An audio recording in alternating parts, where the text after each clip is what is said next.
이 나사로의 죽음은 우리가 다 아는 것처럼 많은 설교를 통해서 저도 이 나사로 죽음에 대해서는 많은 설교를 했어요. 많은 얘기도 했고. 근데 오늘은 조금 자세하게 1절부터 자세하게 보면서 이 나사로의 죽음이 무엇을 뜻하며 또 그 부활이 무엇을 뜻하며 이 저자 요한은 왜 이 나사로의 죽음과 부활을 통해서 무엇을 말하려고 하고 그 예수 그리스도는 어떠한 것을 우리에게 가르쳐 주시기 위해서 나사로의 죽음을 이 사건이 이루어졌는가 하는 것을 알아보려고 합니다. 이 11장 1절을 보면 1절 시작, 우리 다 같이 합독하겠습니다. 시작. 그 형제 마르다의 촌 베다니에 사는 나사로라 그랬어요. 여기 보면 어떤 병든 자가 있으니, 근데 우리가 성경을 가만히 이렇게 보면 눈먼 자, 절름발이 또는 소경 또 이런 여러 가지의 병명을 가진 자들을 예수께서 고쳐주시는 경우가 있죠. 그런데 어떤 경우에는 또 이 병명이 안 나오는 경우가 있어요. 예를 들어서 우리가 지지난주에 본 베데스다 연못가에 있었던 38년 된 환자, 그 사람의 환자는 그냥 38년 된 환자예요. 근데 그 앞절에 보면은 그 38년 된 환자를 소개게 하기 전에 절름발이 또는 이 혈루증이라고 하죠. 피 마르는 혈루증, 이렇게 이름이 적혀 있어요. 병명이 적혀 있어요. 근데 38년 된 환자는 이름이 없어요. 단지 38년 동안 자기 힘으로 의지로 걸어본 적이 없는 환자다라고 이렇게 설명했어요. 그런데 오늘 이 나사로라고 하는 사람이 있긴 있는데 이 사람이 병이 걸렸어.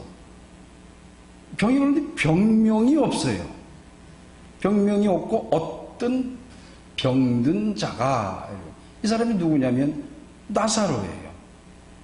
근데 나사로는 마리아와 마르다의 형제가 아니고 이 사람이 베다니에 산다 라고 했고, 또 말씀을 3절에 보면 이에 그 누이들이 예수께서 사람을 보내어 가로되 주여 보시옵소서 사랑하는 자가 병들었다 그랬어요.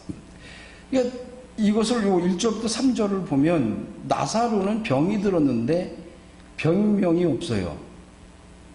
병명이 없다라는 얘기는 이 뭔가가 심상치 않는, 이 뭔가 심상치 않는, 그래서 베데스다 연못가에서 38년 된 환자는 그 38년이라고 하는 그 숫자, 그래서 요한이 이 38년 된 환자의 이름을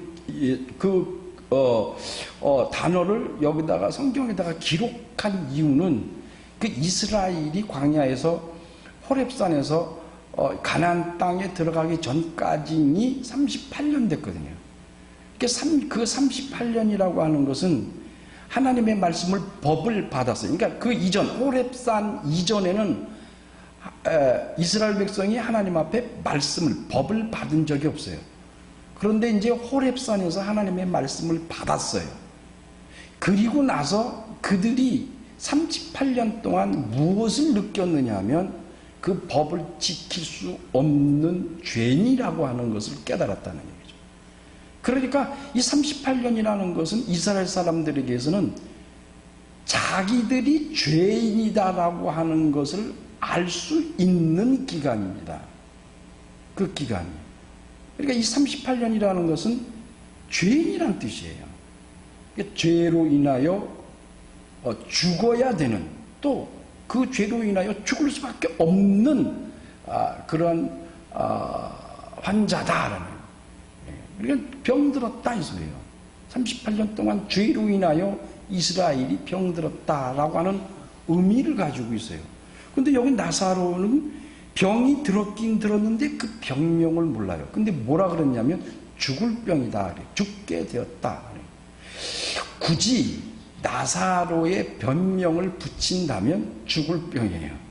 죽을 병. 그러면 나사로만 죽을 병 들었나요? 우리 모두가 죽을 병 들었죠. 안 죽을 자신 있으면, 안 죽을 자신 있으면, 그러면 나는 죽을 병이 안 들었어. 그러니까 이 얘기는 무슨 말인 것 같아요? 어떤 병든 자가 있으니 이 병이 3절에는 이 병명을 뭐라 그랬냐면 죽을 병이었다. 그래서 예수께서도 뭐라고 말씀했냐면 아니다. 그는 죽지 않는다라고 했어요. 그러니까 죽을 병이 들었긴 들었는데 예수님의 입장에서는 죽지 않는다. 죽을 병이 아니다. 이런 의미를 가지고 있다는 거예요. 그러니까 여기서 병들었다라고 하는 것은 모든 사람에게는 이 죽을 병이라는 걸 다 가지고 있어요. 여러분도 가지고 있고 나도 가지고 있어요. 이 죽을 병이. 이 죽을 병 들린 이 나사로에게 두 누이가 있는데 하나는 마리아고 하나는 마르다라고 하는 여인이 있어요. 이 마리아는 누구냐면 2절을 보세요. 2절. 이 마리아는 향유를 주께 붓고 머리털로 주의 발을 씻기던 자요 병든 나사로의 나사로는 그의 오라비러라 그랬어요. 오빠요. 그러니까 이 나사로의 동생이죠. 여동생, 막내 동생. 이 동생이 있는데 이 동생은 누구냐면 소개를 하는데 형이란데 향유를 예수께 붓고 머리털로 주의 발을 씻기던 자요. 이 비슷한 장면이 하나 나와요. 어디서 나와요?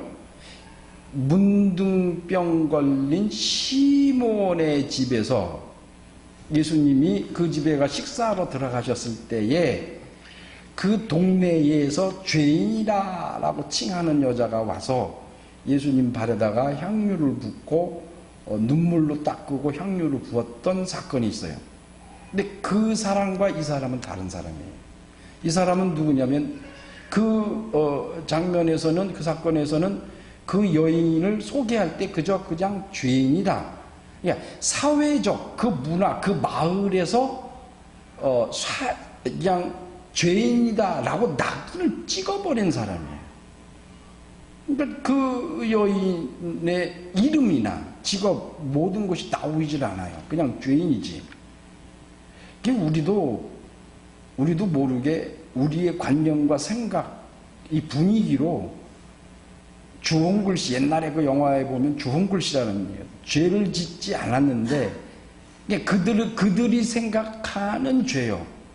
그들이 생각하는 죄로 그 여인에게 주홍글씨, 붉은 글씨를 써서 몸에다 붙여주죠. 아주 무서운, 그게 마녀사냥이라고 해요. 마녀사냥. 한 사람을 여러 사람이 몰아서 그를 죄인으로 만드는 게 그게 마녀사냥이죠. 그게 주홍글씨예요. 우리도요, 가끔 보면 한번 생각해 보세요. 2명 내지 3명이 한 사람 바보 만드는 건 간단해요. 그걸 뭐라 그래요? 왕따라 그래요. 왕따. 한 세네 사람이 한 사람을 놓고 너 이 사람은 바보다, 이 사람은 바보다 계속 바보라고 떠들고 다니고 욕하고 면전에서 얘기하고 사람들끼리 수근수근 저거 바보다 그러면 그 사람 진짜 그 사회에서는 바보로 돼요. 간단하거든요. 그런 사건이 있었죠. 근데 그 여인은 이제 이 마리아는 다른 여자입니다. 다른 사건입니다. 그러니까 예수께서 예수님이 향유를 부은, 머리와 발에 향유를 부은 사건이 어떤 학자는 한 사람이 다 했다. 어떤 사람은 두 사람이 했다. 이렇게 각각 나눠져요. 근데 문구를 잘 보면 두 번이 맞습니다. 그럼 이 여인이, 이 마리아가 언제 이런 일을 했었어요? 이게요, 아직 안 했어. 이게 아직 안 했어. 어디서 이 사건이 나와요? 12장에 나와요. 12장에. 요 다음 장에 나와요. 12장 보세요. 12장. 성경을 많이 우리 집사님들이 봤는데 자세히 안 봐서 그래요. 3절을 보세요. 3절. 시작.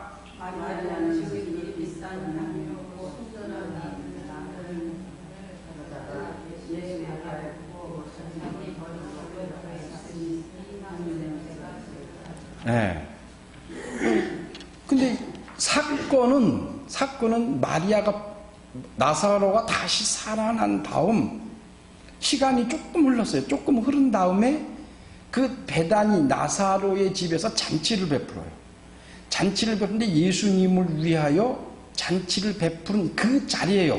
그러니까 이미 나사로는 살아난 상태예요. 2절을 보면은 12장 2절에 보면 거기서 예수를 위해 잔치할 새 마르다는 일을 하고 나사로는 예수와 함께 앉은 자 중에 있더라 그랬어요.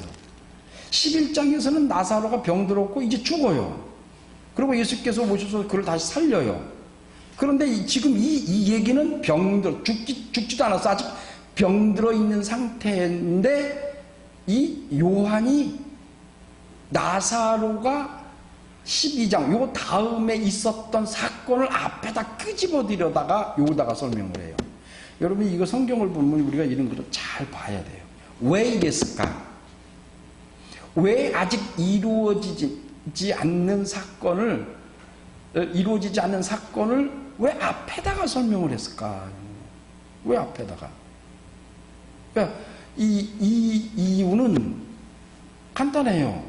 12장에는 왜 예수님의 발에다가 향유를 부었는지에 대한 설명이 없어요. 없어. 그러면 이 11장에 이 얘기를 앞에다가 쓴 이유는 뭐예요? 12장에서 마리아가 예수님에게 향유를 부은 그 동기, 그 이유를 지금 설명하려고 여기다 먼저 써놓은 거예요. 이게 요한은 알아요, 몰라요? 이 요한복음은 예수님이 하늘로 오르신 이후 약 30여 년, 약 60년이 지난 다음에 기록이 된 거예요. 그러니까 요한은 이미 다 알아. 다 봤어. 보고 이것을 배열을 한 겁니다. 그래서 예수께서 사실은 예수님이 요쯤 돼서, 그러니까 이 12장쯤 돼서 예수께서 이 사건을 잔치를 하시고 어디로 가시냐면 예루살렘 성으로 가세요. 그리고 거기서 가르치시고 복음을 전하시다가 잡히세요. 그리고 죽으세요. 근데 그러고서는 그 전에 뭘 했냐면 그 시간에 예루살렘에 있는 돈 바꾸는 자, 장사하는 자들 내쫓으셨어요. 근데 그 사건을 요한은 어디다 갖다 놨어요? 맨 앞에다 갖다 놨어요. 그러니까 요한은 이것을 시간적 배열로 쓴 게 아니고 사건을 이렇게 각각의 배열을 해서 사건 위주로 한 거예요. 그러니까 요한은 지금 마리아가 왜 향유를 예수님 발에다가 붓고 그렇게 했는가, 왜 그를 예수님을 위하여 죽음을 위하여 헌신하고 봉사하고 그렇게 하였는가라는 것을 설명하기 위해서 11장 2절에다가 갖다 놓은 거예요.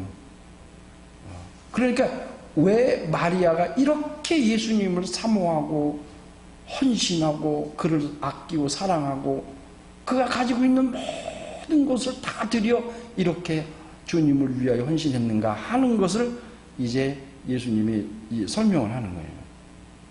설명하는 거예요. 그런데 이제 이 저자가 이것을 설명하는데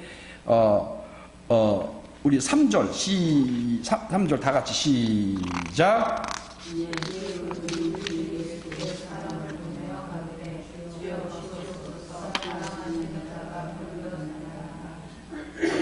예, 사랑하는 자가 병들었다. 그래서 사랑하는 자가 병들었다.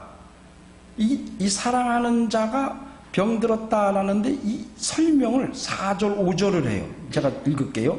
예수께서 들으시고 가라사대 이 병은 죽을 병이 아니라 하나님의 영광을 위하며 하나님의 아들로 인하여 영광을 얻게 하려 하심이니라. 예수께서 본래 마르다와 그 동생 와 나사로를 사랑하시니라고 하셨어요. 그러니까 이 3절에서 사랑하는 자가 병들었나이다 라고 했어요. 이건 누가 하는 말이냐면 그 누이들이 예수님에게 보낸 거예요. 근데 예수님이 어디 계셨어요? 이때 어디 계셨냐면 베다니에 계셨어요. 베다니는 베다니인데 이 나사로가 살고 있는 예루살렘 오른쪽에 있는 감난산 이 동쪽 기슭기에 있는 베다니라는 곳이 있는데 여기는 나사로가 사는 곳이고, 또 예수님이 베다니라고 하는 곳이 또 한 곳이 있는데 요단강 건너편 요한에게 침례를 받던 곳, 거기도 베다니예요. 이름이 같아요. 지금 거기 계시는 중이에요. 어디를 보시냐 하면은 10장을 보면 40절을 보세요. 다시 요단강 저편 요한이 처음으로 침례 주던 곳에 가사 거기 거하시니 라고 했어요. 이거 또 찾아서 읽어봐야 되나요? 예수님이 요단강 건너편에서 침례를 받던 그곳이 어느 곳인지 창세기 1장에 보면 요한복음 1장에 보면 나와요. 베다니예요. 그곳에 지금 가 계신 거예요. 그러니까 이게 예수께서 예루살렘에서 복음을 증거하고 선한 목자, 나는 선한 목자요 또 양의 문이요 아버지와 나는 하나다라고 하니까 돌로 치려고 했어요. 유대인들이 돌로 쳐서 죽이려고 하니까 예수께서 거기서 피해서 나오셨다라고 했어요.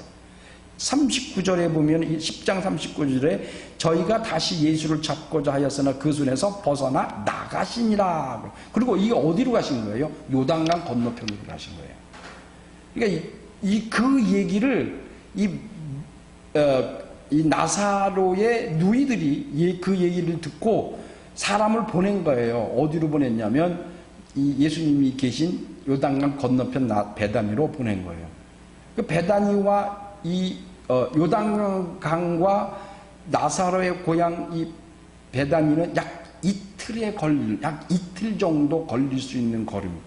빨리 걸으면 하루 반 정도. 빨리 걸으면 걸음으로. 그걸 어떻게 알아요? 예루살렘에서 나사렛까지 가는데 3일 걸렸다고 했어요. 근데 그때는 예수님이 어렸을 적이요.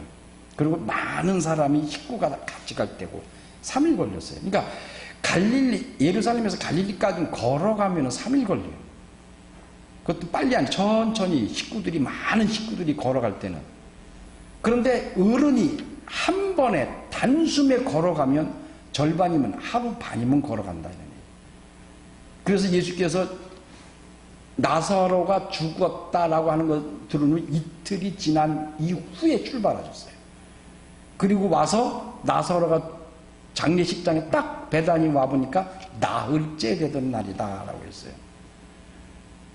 뭘 알아들으려면 뭐 이해를 하고 안 하면. 그러니까 그러니까 거리가 꽤 멀어요. 꽤 멀리 있는 곳에 보냈는데 그곳에서 보낼 때에 그 사람을 통해서 뭐라고 말하고 했냐면 주님이 사랑하시는 자가 병들었나이다 그랬어요. 병들으니까 죽게 되었다 이 소리예요. 죽게 되었습니다. 근데 예수님이 이 말씀을 듣고 아주 뜬금없는 말씀을 하세요. 예수님이 가만히 보면은 뜬금없는 말을 가끔 하세요. 가끔. 이 앞뒤가 맞지 않는 얘기를 가끔 하세요. 그러니까 그게 뭐냐면 알아듣지 못하면 이제 열왕기상에 설계했죠. 이 이스라엘 사람들이 왜 또 이스라엘의 왕들이 왜 이렇게 죄를 지었고 악을 행했느냐? 하나님의 말귀를 못 알아들어서 그렇다 그랬어요. 그러니까 우리 인간들이 말귀를 알아듣지 못하는 말을 가끔 하세요. 아니 가끔 하시는 게 아니라 거의 다 그런 것 같아요. 거의 예수님의 말씀은 그렇죠. 나는 선한 목자다. 나는 양의 문이다. 그러니까 거기 있는 제자들을 포함해서 유대인들, 히브리인들이 아무도 알아듣는 사람이 없더라 그랬어요. 그리고 예수님과 아버지는 나는 하나다 하니까 이제는 알아듣는 걸 알아듣질 못하니까 알아들어먹지 못하니까 돌로 쳐서 죽이려고 한다. 그러니까 유대인들의 입장에서는 도대체 이 얘기가 무슨 말이냐. 예, 그런 얘기가 나오거든요. 이게 도대체 무슨 말이냐. 알아듣지를 못해요. 여러분과 나도 성경 말씀을 보고 설교를 듣지만 알아듣지 못하면 이게 하나님이 예수께서 하신 말씀이 이거 뭐 엉뚱한 얘기를 하시나 하는 생각할 수가 있다 이 말이에요. 4절에 예수께서 뭐라고 하셨냐면 이 병은 죽을 병이 아니라 그랬어요. 죽을 병이 아니다 그래요. 지금 마리아와 마르다 또 그 인근에 있는 그 얘기를 가지고 지금 소식을 가지고 온 사람은 지금 다급해요. 이 나사로가 죽게 되었거든요. 그러니까 그 마음이 얼마나 답답하겠어요. 얼마나 답답하겠어요. 이 얘기는 무슨 얘기예요? 지금 빨리 와달라는 얘기 아니에요. 빨리 와달라. 나중에 마리아와 마르다가 이 얘기를 해요. 주님이 그때에 죽기 전 바로 내가 사람을 보내서 소식을 전했을 때에 빨리 오셨으면 우리 오빠가 오라버니가 나사로가 죽지 않았을 텐데 예수께서 이틀을 더 유하고 이 시간을 질질 끌었기 때문에 죽었다 이 소리예요. 이게 죽었다 이래요. 그러니까 얼마나 지금 이 마리아와 마르다가 얼마나 답답해요. 저도 예전에 그런 경우 많아요. 목사님 좀 빨리 좀 와주세요. 빨리 와주세요. 왜 그래요? 왜 그래요? 우리 아이가 우리 부인이 죽게 생겼다고. 그리고 전화로 축사를 하고 귀신을 쫓죠. 그런 경우가 많이 있었지. 여러 번 있었어요. 우리 집사람 동생 귀신이 드러나서 힘들어할 때 전화 와서 밤에 자는데 집사람이 전화기를 주길래 막 소리를 지르더라고요. 그래서 전화다 대라 그랬어요. 우리 동서 보고 남편 보고 대라고. 동서 하면 놀랬을 거예요. 그 귀신이 드러나갖고. 그게 왜 그러냐면 제사 지낼 바로 전이야. 근데 우리 동서는 처제는 제사 죽었다 깨어나도 못 지냈겠다라고 하니까 그러니까 이게 싸움이 일어난 거예요. 그러니까 막 마음이 속상하니까 막 기도하니까 귀신이 드러나는 거예요. 그건요, 그런 경우는 우리 처제 자체가 믿음이 워낙 있기 때문에 그건 유도 아니고 그건 아무것도 아니에요. 사람이 막 놀래니까 막 떠드니까 그 놀래는 그 현상에 때문에 놀라는 거죠. 그건 아무것도 아니에요. 그거는 간단해요. 그 사람이 믿음이 있기 때문에 전화가 다 되고 귀신아! 그랬더니 그냥 막 소리지고 더 소리지고. 그래서 나가 하고 이제 쫓으니까는 조용 잠잠해지고 그래도 괜찮아졌다. 예? 그러니까 막 다급하니까 막 밤에 새벽에 전화를 하고 막 난리를 쳐요. 난리를 쳐요. 어떤 집사님이 심장이 멎었대요. 멎은 사람이 어떻게 전화를 해? 밤에 목사님 뭐 심장이 멎어. 그래서 속으로 아니 심장이 멎으면 죽어야지. 죽어야지. 그러니까 급하니까 어떻게 가 귀신아 가 그러니까는 조용해. 여보세요 그러다 아무 말 안 해. 그러니까 가만히 내비두고 좀 있다가 목사님 살았어요. 언제 죽었었나? 죽었으면 저는 어떻게 해요? 그래. 이제 그런 경우가 있는데, 얼마나 다급하면 이러겠어요. 얼마나 다급하면 그 멀리 계신 분을 예수님에게 쫓아보내요. 막 보냈어요. 그런데 예수님이 아주 태평스러우세요. 죄송한 말씀이지만. 아니다. 이건 죽을 병이 아니야. 근데 죽었어요? 안 죽었어요? 죽었어요. 그 예수님 몰랐냔 말이요. 나사로가 죽을 건지 안 죽을 건지 그거 모르셨냔 말이에요. 그러면 예수님 막 그래, 이게 정상일 거예요. 그래? 그건 죽을 거다 아마. 근데 내가 가서 다시 살릴 거야. 걱정하지 마. 이게 말이 정답이잖아요. 근데 죽을 걸 뻔히 아시면서 하는 말이 죽을 병이 아니래. 예수님이 몰랐던 거예요? 아니면 예수님이 착각하신 거예요? 뭐라고 설명하시냐면 하나님의 영광을 위함이래. 아니 지금 병이 걸려갖고 죽어가고 있는데 그리고 죽었어 결국은. 근데 그게 하나님의 영광을 위한 것이다. 이 소리를 만약에 그 가족이 직접 이 얘기를 들어봐요. 근데 나중에 죽었어 그러면 그냥 햇소리 한다고 그냥 안 죽기 뭘 안 죽냐고 죽자고. 그리고 죽었는데 이게 뭐가 하나님 앞에 영광이냐고. 그랬을 거 아니냐 말이에요. 그러니까 하나님의 아들로 인하여 영광을 얻게 하려 함이라. 하나님의 아들. 우리가 나사로에 대해서 이 사건에 대해서 잘 알잖아요. 하나님의 영광 받으셨어요? 안 받으셨어요? 받으셨어요. 받으셨어요. 그러고서는 말씀하시기는 예수께서 본래 마르다와 그 동생과 나사로를 사랑하시더니 나사로가 병들었다함을 들으시고 계시던 곳에서 이틀을 더 유하시니라 그랬어요. 빨리 좀 와서 병들은 이 병을 좀 고쳐주고 살려달라고 간청을 하고 있는데 첫 번째, 그가 안 죽어. 근데 안 죽었나? 죽었어요. 그리고 하시는 말씀이 거기서 뭐가 그렇게 급한 일이 계신지 이틀을 더 유하셨다. 근데 이틀 동안 뭘 하셨는지 설명이 안 나와요. 요한이 안 적었어. 뭘 하셨는지.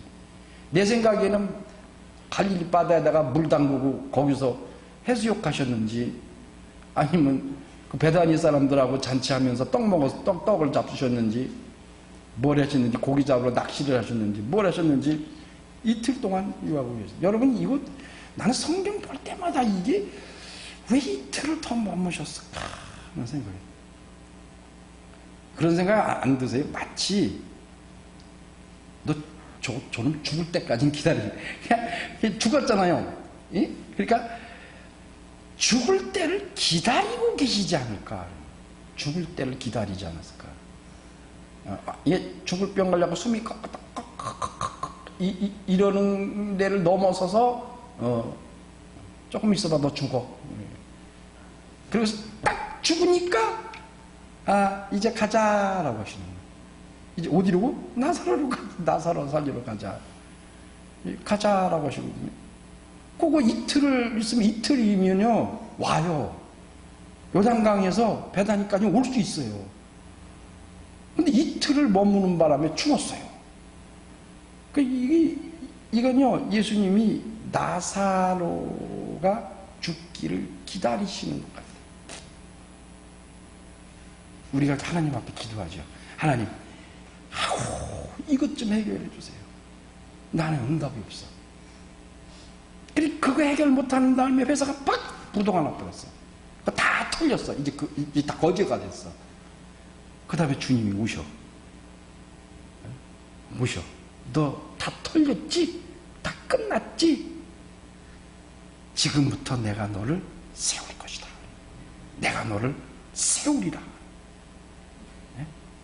네가 아무것도 없는 것 같지? 끝난 것 같지? 우리 인간은요, 하나님 앞에 언제 나가요? 언제 십자가 앞에 나가서 나 죄인입니다 해요? 다 털렸을 때.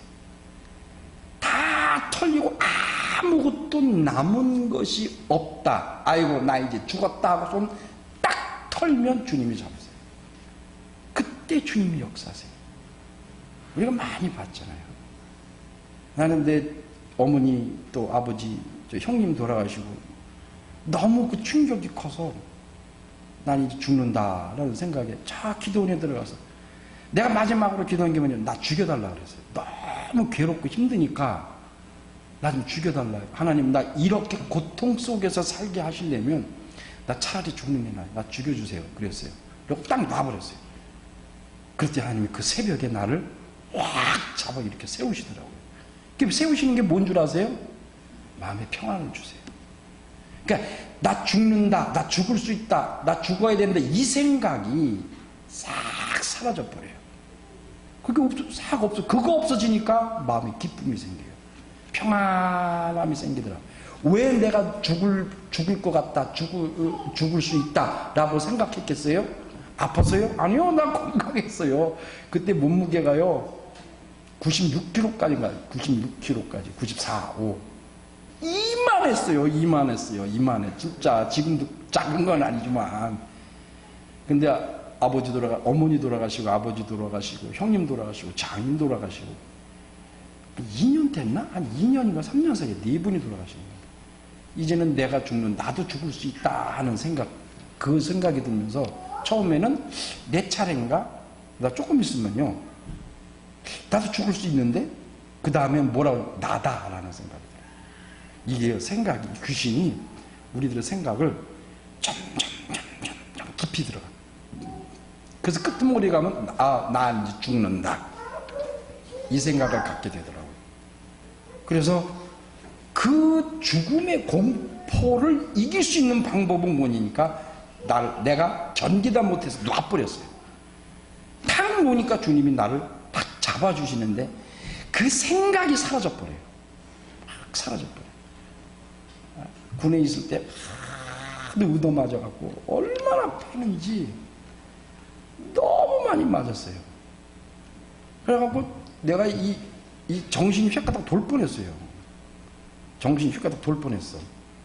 그래갖고 나가갖고 휴가 나와서 지금 우리 성락교회 그 신길동에 있는 그 주유소 앞에 거기 가서 그 주유소 없었어요 그때는. 내가 22살, 23살, 40년 전에는 거기 아무것도 없었어요. 그 바위에 털럭하니 앉아 있었던 거예요. 뭘로 잘못 바른 거예요. 그래서 어머니가 교회에 데리고 가서 놀래갖고 교회에 데리고 가서 축사받고 그랬더니 그 다음에 내가 뭐가 생기냐면 나를 때리고 나를 못살게 굴던 그 환경이 변한 게 아니에요. 그대로예요. 근데 내 마음이 바뀌어. 패려면 패라 그러냐. 때리려면 때려라. 맞으면 죽기밖에 더 하겠냐. 그래서 그 다음에 또 때리길래 그래서요. 때려요 그랬어. 그냥. 이제 어쭈 이래. 얼마나 많이 맞았냐면 한 10m에서 맞기 시작해서 벽에 가서 이렇게 달 정도로. 그러니까 나중에 때리다가 내가 그래도 가만히 있으니까 찍소리도 안 냈어요. 이 가슴을 패갖고 가슴. 그러니까 나만 그런 게 아니에요. 우리 내 후배 전부 다 그렇게 맞았습니다. 괜히 트집잖아. 그러니까 여기가 이 가슴이 너무나 아파갖고. 그런데 이걸 악물고 참았어요. 그래서 더 패세요 그랬어.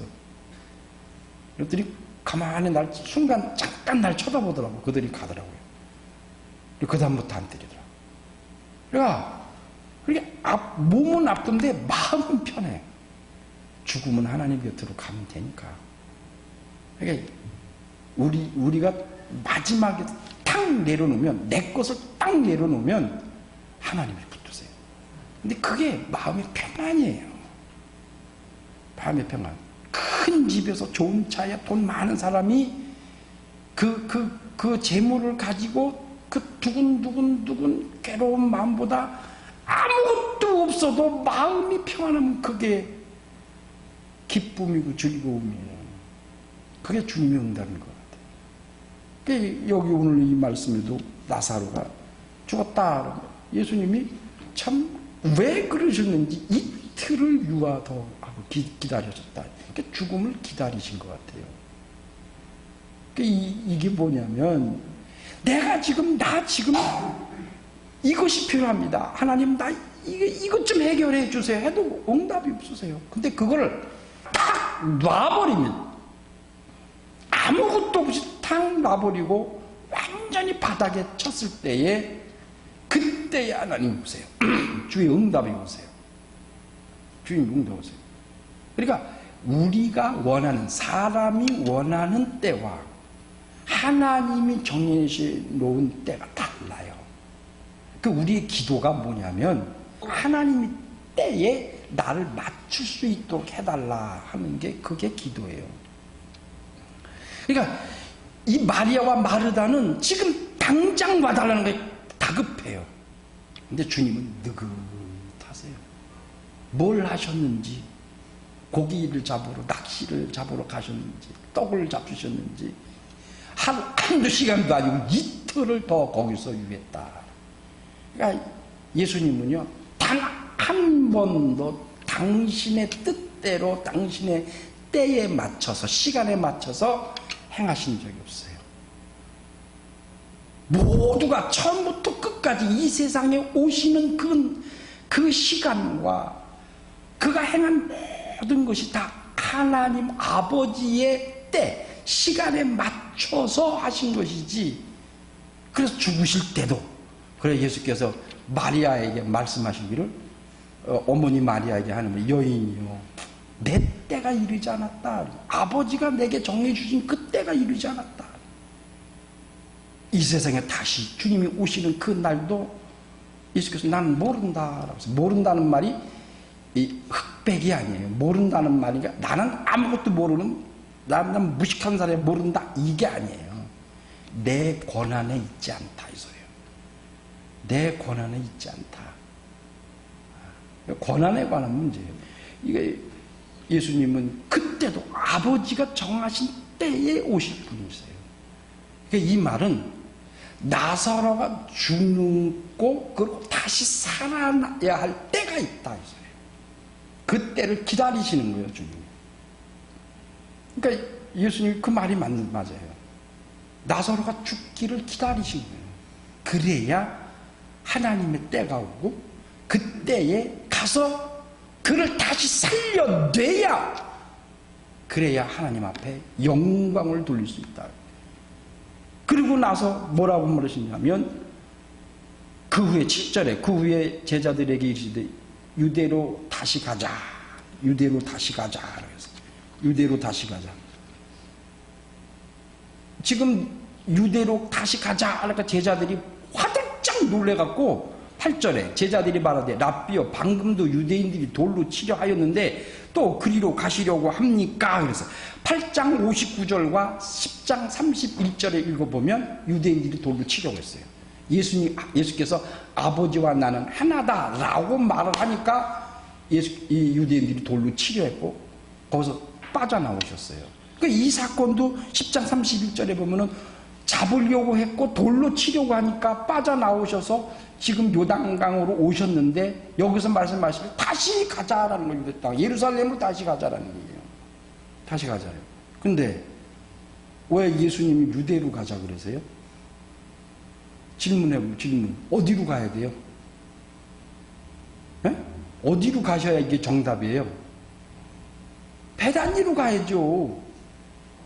베다니로 가야죠. 베다니로 가야 되는데 지금 어디로 가자는 거예요? 유대 땅 꼭 예루살렘으로 가시겠다는 얘기예요. 베다니에서 예수님이 돌로 맞은 적이 없잖아요. 돌로 치려고 하신 적이 없잖아요. 어디서 그랬어요? 예루살렘에서 그랬어요. 근데 예수님은 지금 나사로가 죽었다는 소식을 듣고 이틀을 묵은 후에 그래 이제는 하나님의 때가 됐으니까 베다니로 가자. 나사로에게로 가자. 내가 살리라. 이치 아니고 어디로 간다는 얘기예요? 예루살렘으로 간다는 얘기예요. 예루살렘으로 가자 그러시는 거예요. 이게 무슨 말씀이신 것 같아요? 이 말은 예루살렘에 예수님이 왜 가세요? 죽으러 가시는 거예요. 죽으러 가시는 거예요. 이제 이 사건이 끝난 이후 12장의 마지막으로 잔치를 하시고 어디로 가세요? 예루살렘으로 가세요. 진짜 가세요. 가셔서 뭐예요? 죽으세요.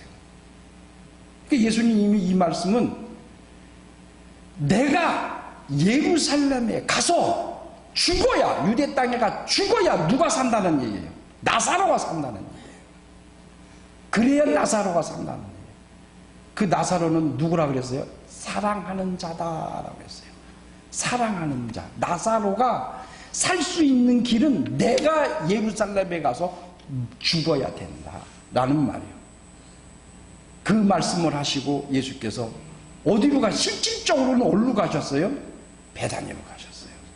베다니에 가서 나사로를 살리셨어요. 그러니까 이게 무슨 말이에요? 나사로는 누구예요? 사랑하는 자예요. 예수님이 아주 사랑하는 자. 그 사랑하는 자를 살리기 위해서 예수님은 예루살렘으로 먼저 가셔서 죽어야 된다라고 하시는 말씀을 하신 거죠. 그러면 나사로는 누구예요? 하나님 예수께서 사랑하시는 모든 자들의 대표요.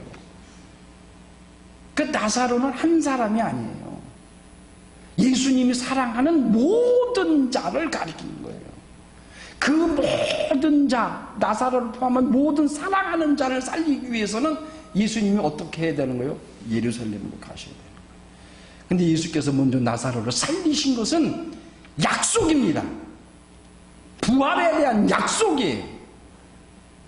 나사로를 살려낸 것처럼 내가 사랑하는 너희들을 살려내는 것처럼, 사랑하는 자를 나사로를 살려낸 것처럼 내가 이제 예루살렘에 가서 죽어야, 그리고 다시 살아나야, 그래야 내가 너희를 살려낸다, 부활할 수 있다 라고 하시는 그런 말씀이십니다. 오늘 설교 여기서 마칠게요.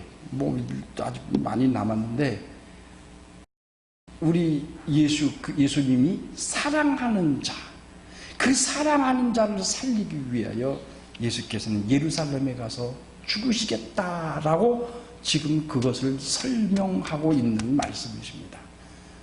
그 사건을, 십자가의 그 사건을 표적으로, 그 십자가를 표적으로 보여주기 위해서 나사로를 먼저 살리신 거예요. 그 나사로를 다시 살려낸 것은 표적입니다. 십자가에서 죽어야, 그래야 사랑하는 나사로가 살아나는, 그가 예수께서 십자가에서 2000년 전에 죽으셨기 때문에 여러분과 나도 살아난 거예요. 이 살아난 것은 앞으로 내일 다음 주에 설교하겠지만 마르다 마리아가 똑같은 얘기합니다. 뭐라고 하냐면 나는 생명이요 나는 부활이요. 너 믿느냐? 믿는다. 이 다음에 끝나는 날, 마지막 날에 부활할 것을 나는 믿나이다. 예수께서 그 말씀을 하시고 나사로 무덤으로 가면서 통분히 여기셨다 그랬어요. 그 막 눈물 흘리고 우는 그 죽음 앞에서 아무 능력도 없고 권능도 없는 그들을 향하여 눈물을 흘리시고 통분하시고 그들을 살려내시는 거예요. 나사로를 살려내시는 거예요. 나사로는 예수께서 사랑하는 자요, 사랑하는 자의 대표요. 그는 바로 십자가에서 죽으시는 그 십자가에 대한 표적이시지만, 그 나사로는 바로 어제도 죽었고 그제도 죽었고 계속 죽어요. 그 매일매일 죽어가는 그 현장 속에서 우리 주님은 매일 우리 살려내시는 거예요. 그 살려내시는 거예요. 나사로를 살려내시듯이 우리를 매일 살려내시는 거예요. 우리는 어제도 죽었고 오늘도 죽고 내일도 죽을 거예요.